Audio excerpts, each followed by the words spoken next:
Hi guys, welcome to my affordable watch collection. My name is Aviv, and my ultimate grail watch is the 36mm Rolex Explorer. It's an awesome watch that I just can't afford, or for the very least, I can't justify buying.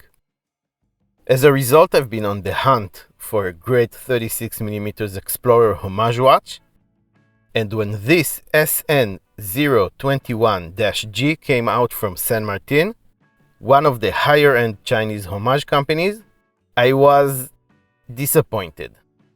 Yeah, I just didn't like it.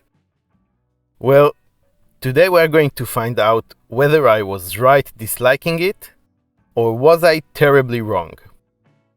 We're going to go over all the specs and measurements, the pros and the cons, and by the end of this video, you should be able to decide for yourselves whether or not you should add one of these to your own affordable watch collection. Let me start off by saying that this watch was sent to me for free for review by AliExpress themselves. They contacted me and a bunch of other YouTubers with a list of different watches from different brands selling on the AliExpress platform, and kindly offered me to choose which watch I would like to review. There were cheaper watches on the list and some more expensive, and I chose this one because I was very curious about it. In any case, AliExpress had nothing to do with the content of my review, and you are going to get my own honest opinion of this Rolex Explorer 1016 homage. So, about a year ago, San Martin came out with a 39mm homage to the same watch. It looked really cool with a domed sapphire crystal, 14 lume, and an NH35 movement inside of it. But many of us still waited for a 36mm version to come out, especially after Rolex reissued the Explorer in 36mm and discontinued the 39mm version. Well, when it finally came out, I have to say in all honesty that I was disappointed with what I saw. I mean, the case and bracelet looked amazing, but I wasn't really feeling the dial. I thought it was a big miss on their part. I wasn't going to buy it, for reasons I'm going to mention in this review, but I'm glad I got the chance to get some hands-on experience with it.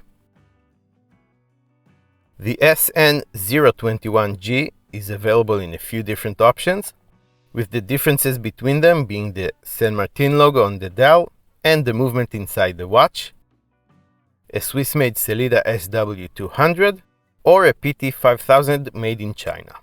We'll talk a bit more about the logos, and I will reveal which movement I have here later on. There's also a sterile dial version for each movement, when there's no logo on the dial at all, and San Martin offers a custom dial service as well, where you can put your own name and logo on the dial at extra charge. The price is $295 and 32 cents for the PT5000 powered version, and $424.35 for the SW200. There's a $20 off discount code waiting for you in the description of this video, courtesy of AliExpress. If you order this watch now, you will get it with San Martin's new packaging, which I think is seriously cool. It is cylinder-shaped and has a 3D San Martin hexagon logo inside a diver bezel design on the lid. San Martin is embossed on the side, and the bottom is a case back. Very cool. Open it up and you'll find the watch nicely presented on a foam stand.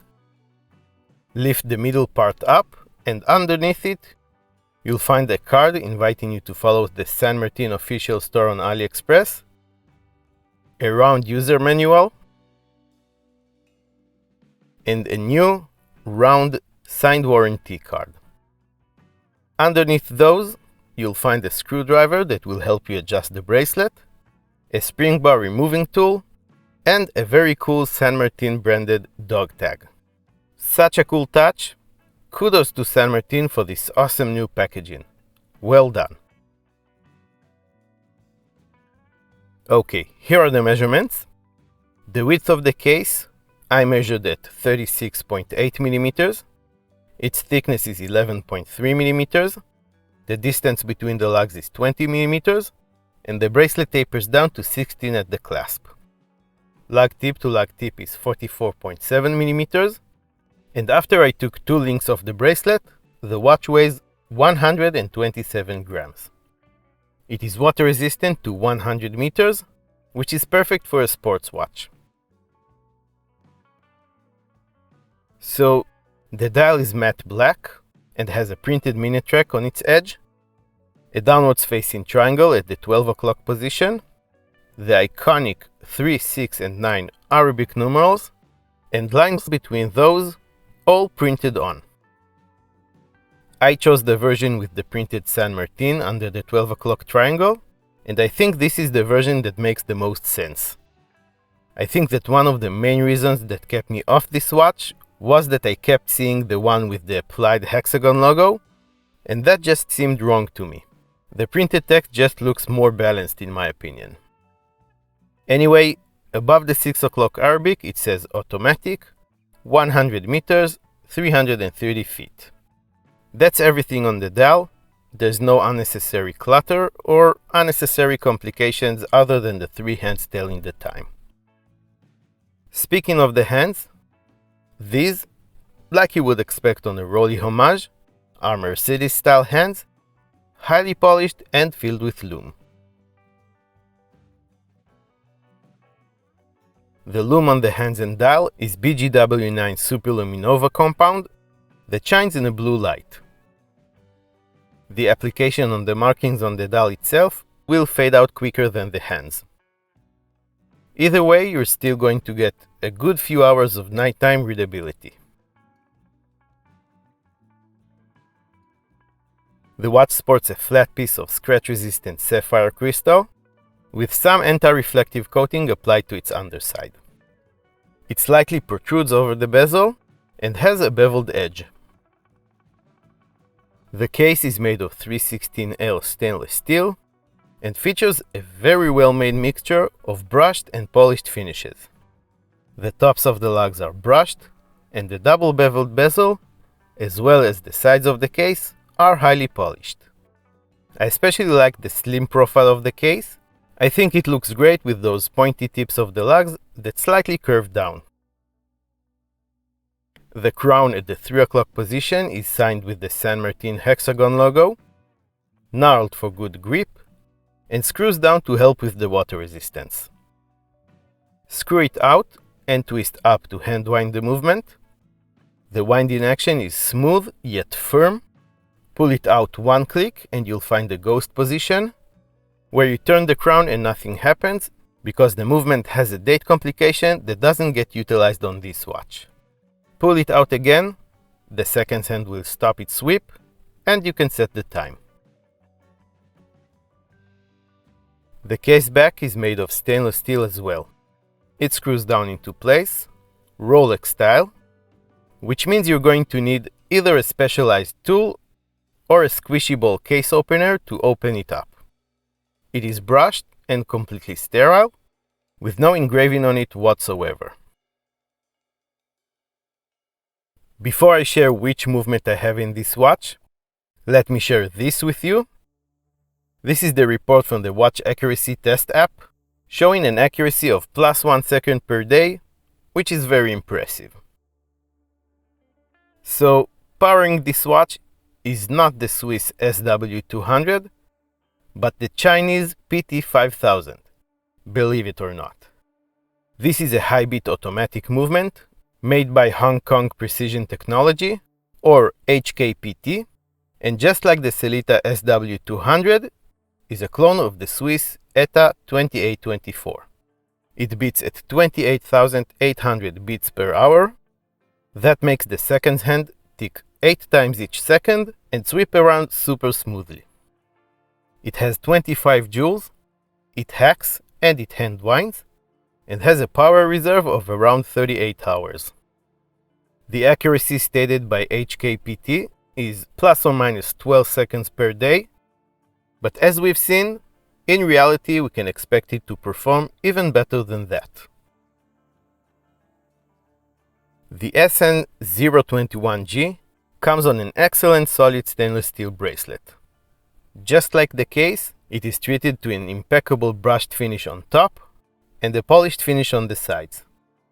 The links are held together with screws rather than pins, and that will make adding and removing links very easy. This is a 3-links oyster-style bracelet that tapers down nicely towards the clasp and has female middle links on its solid end links. That will help the watch wear great on all wrist sizes. The clasp, however, is the real star of the show. It is fully milled and continues the brushed and polished theme. It has the brand's hexagon logo actually applied on top, a double pusher security system that operates smoothly and feels very secured, and 4 holes for micro adjustment. On my 7-inch wrist, it wears fabulous, just like I knew it would. It is very comfortable and wears relatively flat on the wrist. Legibility is great. The hands and markers contrast very well against the black dial, and together with the anti-reflective coating and the lume, you shouldn't have any problem reading the time in any lighting condition. A black dial and 20mm lug width means you shouldn't have any problem finding suitable straps for this watch too. It will look good on a variety of different straps, but not as good as on the bracelet in my opinion. Okay, so you've seen everything there is to know about this 37mm Explorer homage. Now there's only one question left. Was I wrong about this watch? And better yet, should you go ahead and get one for yourselves? Well, the answer to both of these questions is yes and no. Let's take a look at the pros and cons. Let's start with the fact that out of the 3 San Martins that I've looked at on the channel, this is definitely the best one. There's a big step up in terms of quality, wearability, and overall in the fit and finish. So in that regard, I was not wrong, because I knew it would be that good. The case and bracelet are beautiful and extremely well made, and the clasp is nothing short of fantastic. The lume is okay, though it could use a couple or more layers, and the sapphire crystal is just what you'd want to see on this kind of watch. The 100 meters of water resistance with a screw down crown and case back is also great. The new packaging is also very cool and is a great way for San Martin to set themselves apart from the other AliExpress brands that still ship their watches in the standard plastic box that San Martin used to use as well. The PT5000 movement also proves to be nice and accurate, with the added benefit of being a high beat one. The watch does wear great, and I wasn't surprised to see that either. All that being said, there are still some things that bother me visually. In fact, all of the cons I have to list here today are some of the design choices San Martin made with this watch. The dial itself is okay, now that I see it with the printed name and not the applied logo that I don't think has any business being on a fully printed dial.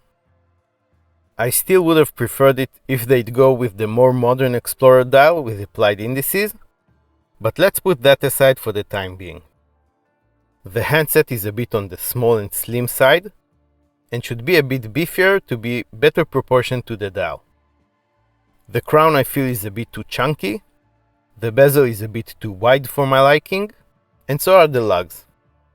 San Martin seem to have gone with a more modern shaped case, which I think clashes with the vintage 1016 style of the dial. Besides that, I'm still not decided on whether I would prefer a domed crystal and Fortina dial, like they did on the earlier 39mm version of the watch. These are my thoughts anyway. It's okay if you disagree with me. This is still a great watch, and if you do like how it looks, I can't think of a reason why you shouldn't get it. I would love to hear what you guys think of this 37mm Rolex Explorer homage. Do share your thoughts with me in the comment section below.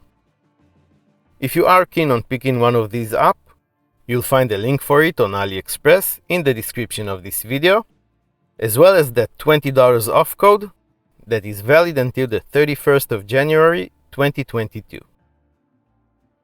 If you like this video, please give it a thumbs up, subscribe to my affordable watch collection, and hit the notification bell for more affordable watches related content. You can also follow me on Instagram and get to know me and my collection a little bit better, get all the news about the channel, and connect with me on a more personal level. Here are a couple of quick links to my previous San Martin reviews. Check those out next. I want to thank AliExpress for sending this watch in for review, and to thank you all very much for watching, and I will see you next time.